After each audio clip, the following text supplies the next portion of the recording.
नमस्कार मित्रों, आज हम उस सत्य के बारे में बात करने वाले हैं जिससे कोई भी मनुष्य कभी बच नहीं सकता। जीवन में हर इंसान कभी न कभी यह प्रश्न जरूर पूछता है कि मैं अच्छा करता हूं फिर भी मेरे साथ बुरा क्यों होता है, या कुछ लोग गलत करने के बाद भी सुखी क्यों दिखाई देते हैं। शास्त्र कहते हैं कि यह भगवान की इच्छा नहीं बल्कि हमारे कर्मों का परिणाम है। कर्म ही वह शक्ति है जो हमारे वर्तमान को बनाती है और भविष्य का मार्ग तय करती है। इसलिए कहा गया है कि जो आज करोगे वही कल मिलेगा। कर्म का अर्थ केवल शारीरिक कार्य नहीं होता। शास्त्रों के अनुसार कर्म 3 स्तरों पर होता है: विचार, वाणी और कार्य। जो हम मन में सोचते हैं, जो हम बोलते हैं और जो हम करते हैं वही हमारे कर्म है। किसी के प्रति ईर्ष्या रखना भी कर्म है और किसी के प्रति करुणा रखना भी कर्म है। इसलिए यह मानना गलत है कि केवल किए गए काम ही हमारे जीवन को प्रभावित करते हैं। हमारी सोच और शब्द भी उतने ही प्रभावशाली होते हैं। कर्म का नियम प्रकृति के नियम की तरह अटल है। जैसे आग में हाथ डालने पर जलन निश्चित है, वैसे ही गलत कर्म करने पर दुख का आना निश्चित है। कर्म कभी जल्दबाजी नहीं करता और ना ही देर करता है। वो बिल्कुल सही समय पर अपना फल देता है। कई बार व्यक्ति सोचता है कि वह गलत करके भी बच गया, लेकिन कर्म कहता है कि समय आने पर हर हिसाब बराबर होगा। शास्त्रों में कर्म को 3 प्रकार का बताया गया है। पहला है संचित कर्म, जो हमारे पिछले जन्मों से हमारे साथ चला आ रहा होता है। दूसरा है प्रारब्ध कर्म, जिसे इस जीवन में हमें भोगना ही पड़ता है, चाहे हम चाहे या ना चाहे। तीसरा है क्रियमाण कर्म, जो हम वर्तमान में कर रहे हैं।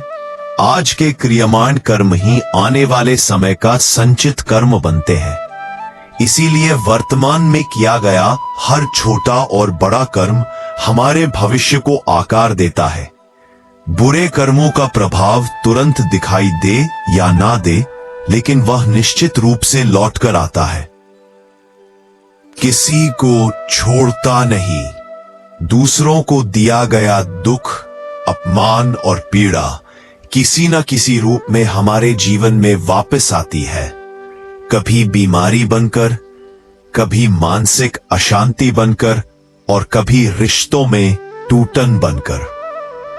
अच्छे कर्मों का फल भी उतना ही निश्चित होता है। जो व्यक्ति सत्य बोलता है, माता पिता का सम्मान करता है, दया और करुणा के साथ जीवन जीता है, उसका जीवन भले ही संघर्ष से भरा हो, लेकिन अंत में उसे शांति अवश्य मिलती है। अच्छे कर्म तुरंत पुरस्कार ना दे, लेकिन वे कभी व्यर्थ नहीं जाते। उनका फल इस जीवन में या अगले जीवन में अवश्य मिलता है। मृत्यु के बाद शरीर यहीं रह जाता है, लेकिन कर्म आत्मा के साथ चले जाते हैं। शास्त्रों के अनुसार मृत्यु के बाद ना तो धन काम आता है, न पद और न ही पहचान। वहां केवल कर्म का लेखा जोखा होता है। जिसने जीवन भर धर्म और सत्य के मार्ग पर चलकर अच्छे कर्म किए होते हैं, उसकी आत्मा को शांति प्राप्त होती है, और जिसने बुरे कर्म किए होते हैं उसे उनके परिणामों का सामना करना पड़ता है। कर्म सुधारने के लिए किसी बड़े तप या कठिन साधना की आवश्यकता नहीं होती। इसके लिए बस जीवन में छोटे छोटे बदलाव करने होते हैं। सत्य बोलना, अहंकार त्यागना, माता पिता की सेवा करना, किसी का दिल ना दुखाना और जरूरतमंद की सहायता करना।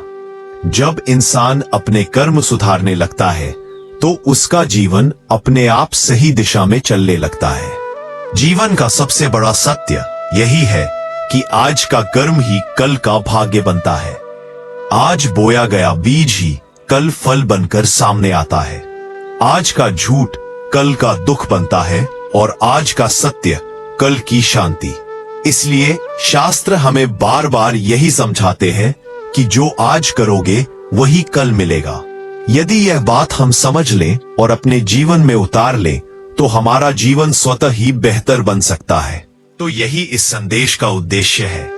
अच्छा सोचिए, अच्छा बोलिए और अच्छा करिए। यही जीवन को सार्थक बनाने का सबसे सरल और सच्चा मार्ग है।